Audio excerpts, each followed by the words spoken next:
Namaskar and welcome to Astro Intuitive Mind. In today's video, we will be discussing the impacts of the Jupiter-Saturn conjunction for Gemini Ascendant as well as for Gemini Rashi. The Rashi is the position of the moon in your horoscope. So if moon is placed in the sign of Gemini, this video will be applicable to you as well. This video is fourth in our series about the Jupiter-Saturn conjunction taking place in 2020. It is my humble request to all of you to please like our videos and subscribe to our channel, as it would be really encouraging for me to make more videos on various topics. First and foremost, it is important to note that for a Gemini ascendant, this conjunction will be taking place in the 8th house, and the lords of the 7th house, the 8th house, the 9th house and the 10th house will be conjoining in the 8th house. Now for a Gemini ascendant, the 8th house holds a lot of significance because it is a very strong or a harsh house. The 8th house for a Gemini ascendant most importantly signifies change and transformation. The 8th house is also a signifactor of longevity of the native. It is the signifactor for longevity of marriage as well. Family of spouse, the wealth of the spouse, the primary education of the spouse, and hidden matters or occult sciences or an interest in occult sciences, hidden talents of the native, etc. The lord of the 7th, which is Jupiter, the lord of the 8th and 9th, which is Saturn, and the lord of the 10th, which is Jupiter again, will be conjoining in such an 8th house. So this is a time of change and transformation for the Gemini ascendant. It is important to note that for the Gemini ascendant, Jupiter is considered an inauspicious planet or a Marka planet. So the presence of Jupiter in the 8th house of Marka will be very significant for this native. Now Saturn is the natural Karka or the natural signifactor of longevity.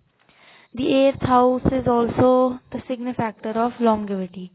So Saturn placed in the house of longevity, being the Karka of longevity, will impact the longevity of the native depending on the position of Saturn and Jupiter in one's horoscope.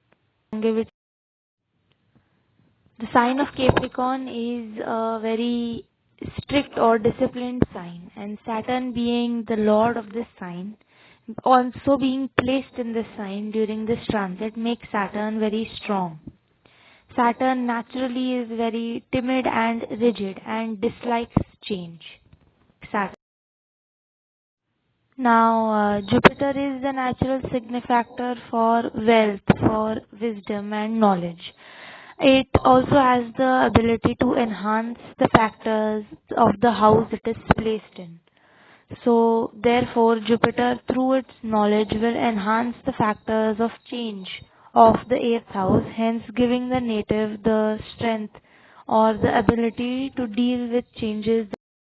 This position of Jupiter and Saturn in the 8th house will bring about changes in one's life, but Jupiter, through its knowledge, will give the person strength to deal with these changes, and Saturn, being a slow planet, will make these changes relatively gradual for the Gemini native.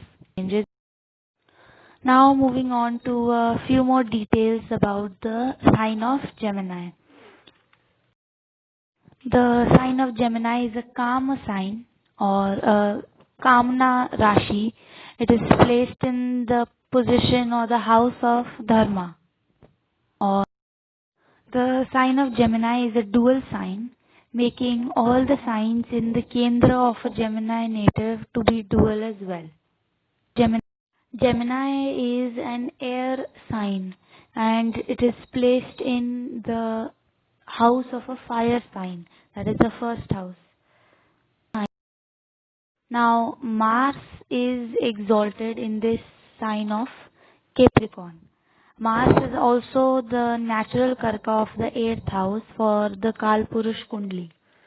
So depending upon the position of Mars in your horoscope and the condition of Mars, if it is beneficial or inauspicious for the native, one might face changes.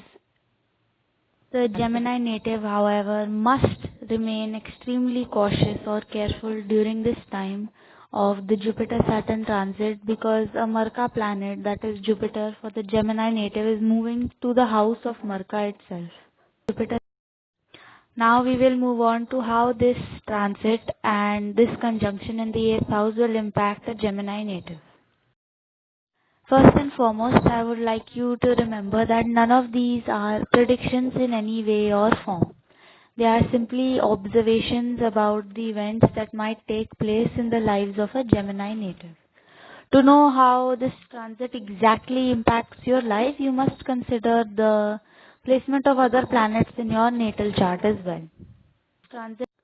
First and most important thing to remember for the Gemini native is the longevity of life for the Gemini native. The Gemini native must be careful during this time of transit, because this transit is taking place in the 8th house of the native. Careful. Other than that, the native might experience interests in occult sciences or the general stream of occult itself, and there also seems to be a high possibility of an overseas journey or a travel for the native, because the 8th house is a very strong signifactor of overseas travel. The relationship between the in-laws of the native and the family of the native might be impacted during this transit, as this is the 7th house placed from the 2nd house. Native. There may be some changes in the accumulated wealth of the native and of the spouse of the native as well. The speech of the native during this transit might become more direct and articulated. Communication with siblings and the health of younger siblings are of great importance during this transit, as this is the 6th house from the 3rd house of siblings, and the 3rd house is also the secondary house for longevity of the native. Considering from the Bhavat Bhavam principle, the 3rd house is the 8th from the 8th house. The Gemini natives may see happiness to the mother of the native, and they may also gain happiness from home environments and one's homeland as well. This is because the 8th house is 5th from the 4th house of homeland, mother, and one's home itself. The children of the native might see a professional change during this transit, and they will attain peace of mind after conquering a difficulty or going through a difficulty, but they are sure to succeed in their endeavors. The maternal cousins or uncles and aunts might communicate with the native during this time. They may also undergo a sudden journey during this time of transit. If the native is giving a competitive exam during this time, there may be a possibility of them to have to redo that exam. The accumulated wealth of a spouse might change during this time of transit. The mother-in-law of the native might also gain during this time. Her desires will be fulfilled during this time of transit. There will be a strong impact on the longevity of the spouse as well as the longevity of a marriage for the Gemini natives.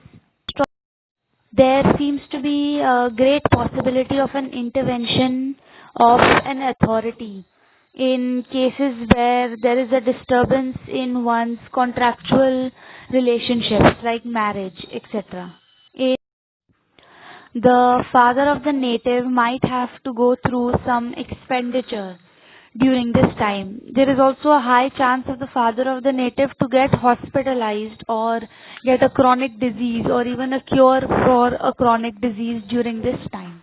The native This period of transit is not a very good time for the father of the native of Gemini. There will, however, be the fulfillment of desires of the Gemini native in terms of profession through the agents of change, as both the 10th lords and the 7th lords will be in forward motion joining the Karam Karka, who is responsible for the Neech Bhang of Jupiter as well.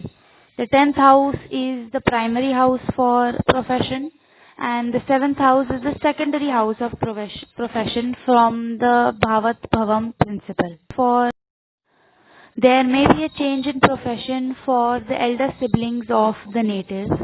There also may be a change in the profession for the native son or daughter-in-law during this time. There is also a high possibility of the paternal grandmother to embark on a journey for religious purposes during this time. So please note that the details mentioned here are not predictions in any manner. They are simply observations of events that might occur in the lives of a Gemini native. The impact of this transit will depend on the placement of these planets in your horoscope specifically. Thank you for watching Astro Intuitive Mind. Please stay tuned for our next videos about Cancer and Leo. If you have any astrological queries, feel free to contact us on the number mentioned above. You can also email us or visit our website. Thank you.